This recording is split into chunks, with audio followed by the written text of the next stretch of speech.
Lumapit tayo sa Diyos. Ang kautusan ay anino lang ng mabubuting bagay na darating. Kailanman ay hindi ito nakakapagpabanal sa mga taong lumalapit sa Diyos sa pamamagitan ng mga handog na iniaalay nila taon-taon. Dahil kung napatawad na sila sa pamamagitan ng mga handog, hindi na sana sila uusigin ng kanilang budhi at hindi na nila kailangang maghandog pa. Ngunit ang paghahandog na ginagawa nila taon-taon ay siya pang nagpapaalala sa mga kasalanan nila.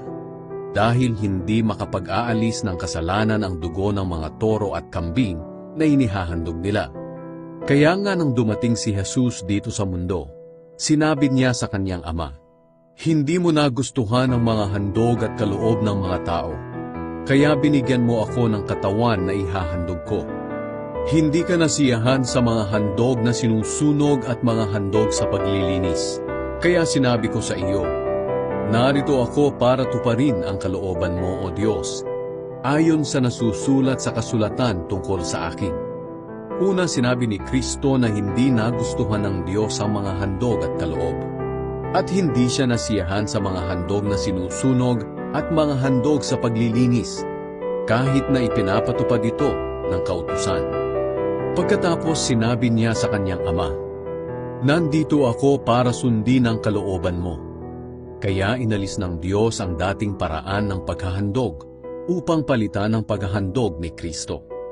At dahil sinunod ni Hesukristo ang kalooban ng Diyos, nilinis niya tayo sa mga kasalanan natin sa pamamagitan ng minsang paghahandog ng sarili niya. Naglilingkod ang mga pari araw-araw at paulit-ulit na nag-aalay ng ganoon ding mga handog na hindi naman nakapag-aalis ng kasalanan.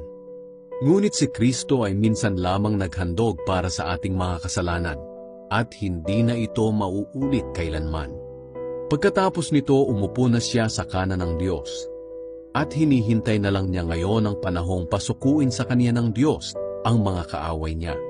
Kaya sa pamamagitan lang ng minsang paghahandog, ginawa niyang ganap magpakailanman ang mga pinabanal niya. Ang banal na Espiritu mismo ang nagpapatotoo tungkol dito. Sapagkat sinabi niya, "Ganito ang bagong kasunduan na gagawin ko sa kanila sa darating na panahon," sabi ng Panginoon. "Ilalagay ko ang aking mga utos sa puso nila at itatanim ko ang mga ito sa kanilang isipan." Dagdag pa niya, "Tuluyan ko nang lilimutin ang mga kasalanan at kasamaan nila. At dahil napatawad na ang mga kasalanan natin, hindi na natin kailangan pang maghandog para sa ating mga kasalanan." Kaya mga kapatid, malaya na tayong makakapasok sa pinakabanal na lugar dahil sa dugo ni Jesus.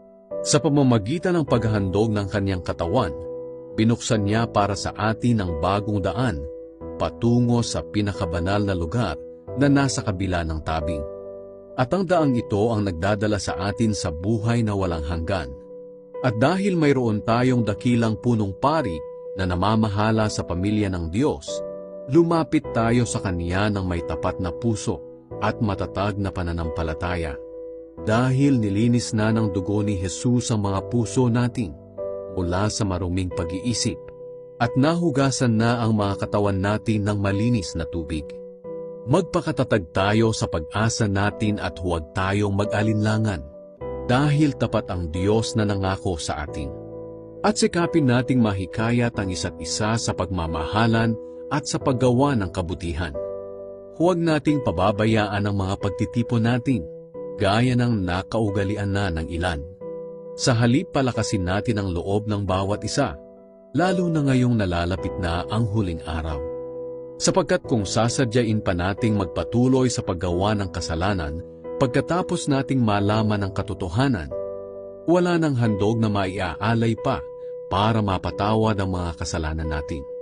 Tanging ang nakakatakot na paghuhukom at nagliliyab na apoy ang naghihintay sa mga taong kumakalaban sa Diyos.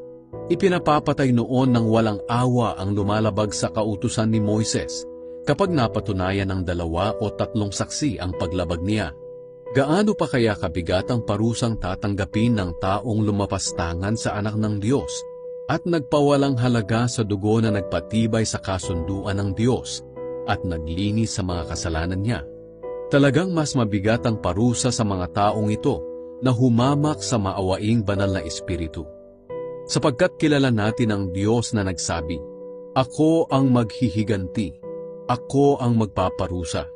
At mayroon ding nakasulat na ganito, "Hahatulan ng Panginoon ang mga taong sakop niya. Kakilakilabot ang kahihinatnan ng mga hahatulan ng Diyos na buhay." Alalahanin niyo ang nakaraang panahon.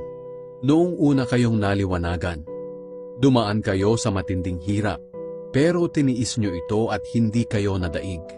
Kung minsan inaalipusta kayo at pinag-uusig sa harapan ng mga tao, at kung minsan na may dinadamayan niyo ang mga kapatid na dumaranas ng ganitong pagsubok, dinadamayan niyo ang mga kapatid na nakabilanggo, at kahit inagawan kayo ng mga ari-arian, tiniis niyo ito ng may kagalakan, dahil alam ninyong mayroon kayong mas mabuting kayamanan na hindi mawawala kailanman.